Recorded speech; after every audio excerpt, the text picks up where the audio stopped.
کہہ دو کہ میرے پروردگار نے تو انصاف کرنے کا حکم دیا ہے، اور یہ کہ ہر نماز کے وقت سیدھا قبلے کی طرف رخ کیا کرو اور صرف اسی کی عبادت کرو اور اسی کو پکارو۔ اس نے جس طرح تم کو ابتدا میں پیدا کیا تھا اسی طرح تم پھر پیدا ہوگے۔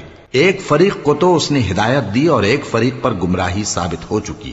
ان لوگوں نے اللہ کو چھوڑ کر شیطانوں کو رفیق بنا لیا اور سمجھتے یہ ہیں کہ ہدایت یاب ہیں۔ اے بنی آدم، ہر نماز کے وقت اپنے آپ کو مزین کیا کرو اور کھاؤ اور پیو اور بیجا نہ اڑاؤ کہ اللہ بیجا اڑانے والوں کو دوست نہیں رکھتا۔